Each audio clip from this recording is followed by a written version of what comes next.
Baik, selamat pagi. Kembali dengan saya, Dr. Suwan. Pada kesempatan kali ini, kita akan membahas tentang ataksia. Apa sih ataksia? Nah, di sini ataksia terdiri dari dua suku kata, yaitu a dan taksik, di mana artinya tidak, dan taksik artinya elderly, not orderly. Nah, di sini kata ataksia digunakan oleh dokter untuk mendiagnosasikan suatu sindrom di mana suatu terjadi ketidakseimbangan dan ketidakkoordinasi antara gerakan dan kaki. Nah, di sini dengan gejalanya tidak terlalu spesifik, ataksia artinya gangguan eh, buruknya koordinasi daripada gerakan kaki. Nah, di sini disebutkan adalah pada saat kita berjalan tidak terjadi suatu gangguan miskoordinasi. Dengan ataksia bisa berefek kepada tangan, jari-jari, lengan, terjadi disartria, dan gangguan gerak bola mata, nistagmus. Ataksia juga terjadi pada gangguan sensori input di cerebellum dan di spesies khususnya pada proprioceptive input. Ini untuk skematik representasi daripada anatomical mayor daripada cerebellum. Ada hemisfer cerebellum, vermis cerebellum, primary fissure, horizontal fissure, dan posterior fissure. Nah, untuk nistagmus adalah suatu gerakan yang horizontal dari bola mata yang direksinya adalah ke kanan ataupun ke kiri. Dengan adanya hipotonus, penurunan resistensi daripada gerakan pasif daripada otot, mana terjadi depresi daripada gamma motor neuron aktivitas dan pendular nature. Intentional tremor, terjadinya tremor atau getaran pada tangan pada saat kita melakukan gerakan. Di sini disartria sering terjadi tidak irregularitas dari tonus dan kata-katanya terlalu eksplosif. Distiadokinesi dari kekuatan yang irreguler, kecepatan dan ritme. Selanjutnya bisa terjadi disinergi, merupakan hasil daripada gerakan yang dekomposit, dismetri, ketidakakurasian untuk mencapai target, bisa terjadi hipometri, ataupun overshoot daripada target hipermetri. Ribuan fenomena ketidakmampuan untuk menghentikan gerakan tubuh kita pada saat kita mengaktifkan suatu gerakan. Selanjutnya pendular nature merupakan gerakan yang pertama yang dilakukan dengan osilasi sebelum terjadinya gerakan final daripada kaki untuk berhenti. Untuk cerebral ataksia bisa di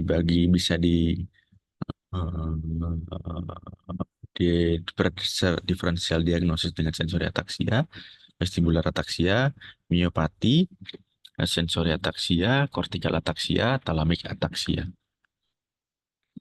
Untuk yang cerebral ataksia, terjadinya ataksia gangguan gerak berjalan dengan left cerebral tumor, Swiss condong ke kanan.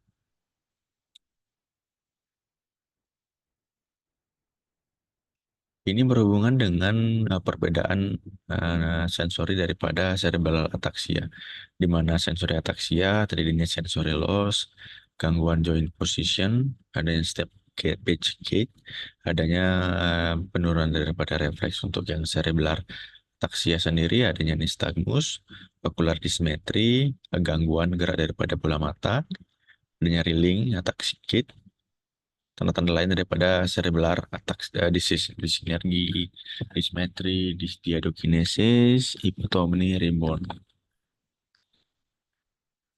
Ini merupakan contoh daripada uh, ataxia.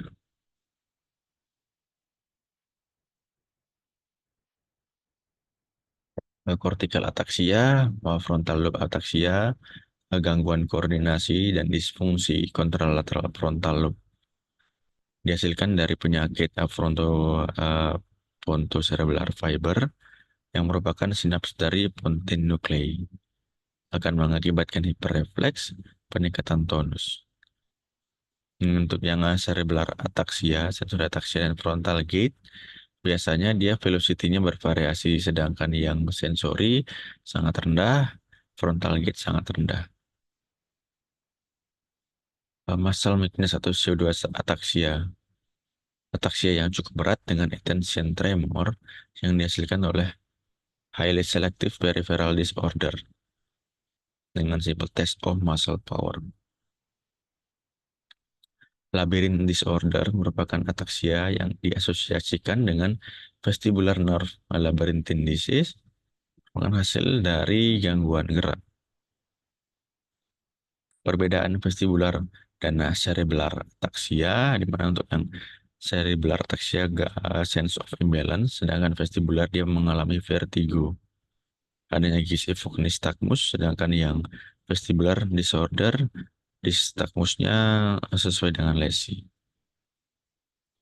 Thalamic ataksia, ataksia yang singkat yang berakibat dari kontralateral limb setelah adanya lesi di anterior thalamus yang bisa dihubungkan dengan tractus piramidalus dan tanda daripada gangguan dari kapsula interna. Bagaimana onsetnya? Progresif, progresivitas, selanjutnya apakah vokal ataupun sistemik, dan selanjutnya apakah ada lokalisasi dari lesi cerebellum. Di mananya ataksia, unilateral ataupun simetris, kalau misalnya unilateral dia akut, kalau misalnya simetris bisa akut jam maupun hari. Subakut atau kronis, akut onset ataksia bisa terjadi karena intoksikasi, post infeksi dan vaskular. Untuk yang intoksikasi biasanya terjadi pada intoksikasi alkohol di fermion atropi, litium, phenytoin yang seharusnya adalah dihindari pada saat ataksia dan barbiturat. Post infeksi adalah adanya akut viral cerebritis, varicella zoster, vascular infarction, AICA, Pica syndrome, hemorrhagic subdural hematom. Subakut ataksia, intoksikasi merkuri,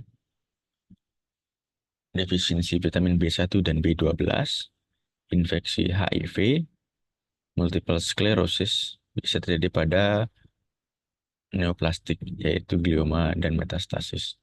Untuk yang kronik ataksia terjadi karena autoimmune disease, misalnya ada paraneoplastic syndrome,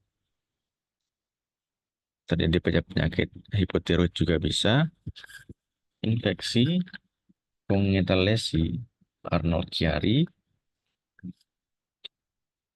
inherited ataxia.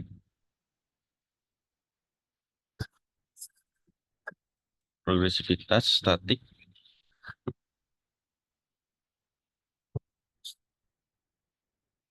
intermittent symptom, reversible ataxia. Setelah progresif ataksia, klasifikasi daripada Greenfield dan Harding dari 3 grup yaitu spinocerebellar ataxia, di mana terjadi unmistakable yang keterlibatan spinal cord, adanya Romberg sign, sensory loss, gangguan tendon refleks. Pure cerebellar ataxia, tidak adanya associated gangguan neurologis, dan complicated cerebellar ataxia merupakan suatu variasi dari piramidal, ekstrapiramidal, retinal, optic nerve, oculomotor auditory, peripheral nerve, dan cerebrocortical.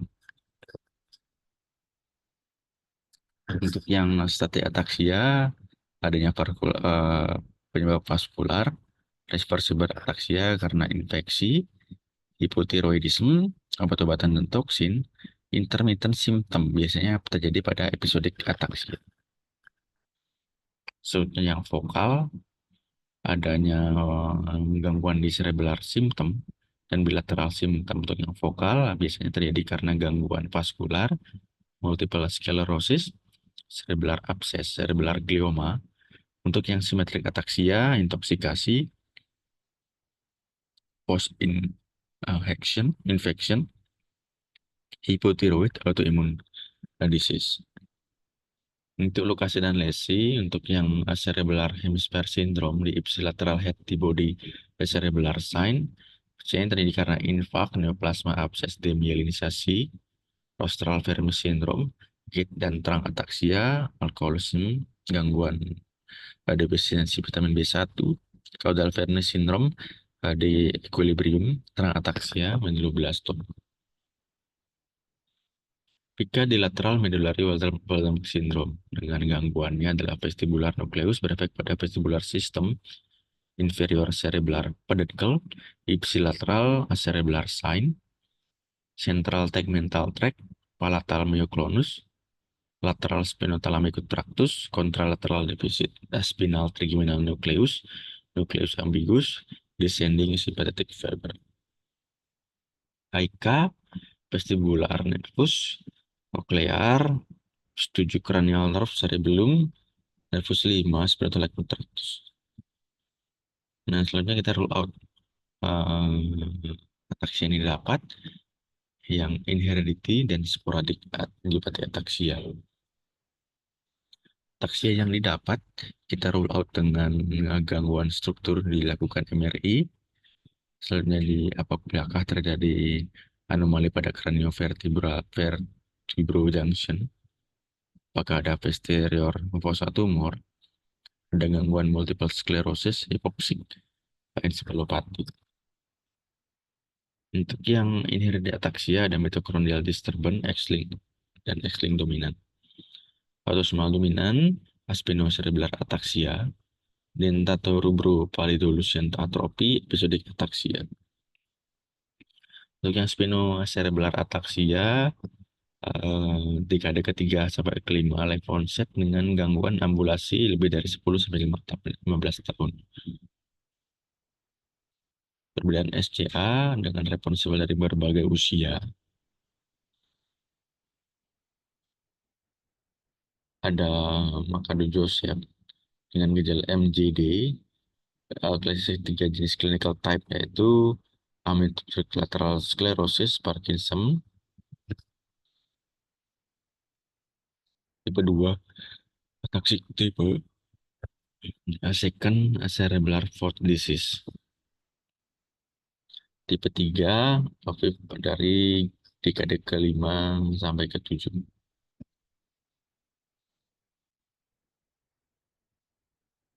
Autosomal recessive ataxia, Friedreich ataxia, ataxia telangiectasis, ataxia dengan isolated vitamin E deficiency, abelopyritotemia, enzim deficiency. Friedreich ataxia, gangguan autosomal recessive inherited disease yang disebabkan dari nervous system. Progressive stagnating gait, frequent falling dan titubasi, natural history. Untuk yang Friedreich ataxia, untuk yang ataxia telangiectasis adanya daripada 10 tahun pertama, ada oculomotor apraxia, telangiectasis pada mata, kulit, dan adanya defisit dari fungsi cerebellar dan nystagmus. Untuk sporadik ataxia, gangguan daripada genetik dengan adanya dysautonomia, ortostatik hipotensi, erectile dysfunction, dan urinary incontinence.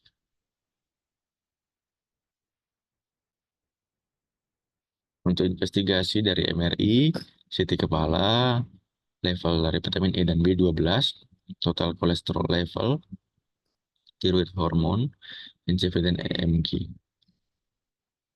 Serologi, CSF analisis, reversible melakukan identifikasi daripada gejala tersebut. Yang bisa diterapi adalah hipotiroid, gangguan vitamin B12, Refsum disease, Wilson disease. Ataxia dengan anti-gliadin antibody dan gluten sensitive enterotropi. Ataxia dengan malabsorpsi, Lyme disease, mitochondria. Baik, sekian sharing materi terkait ataxia pada pagi hari ini. Selamat pagi.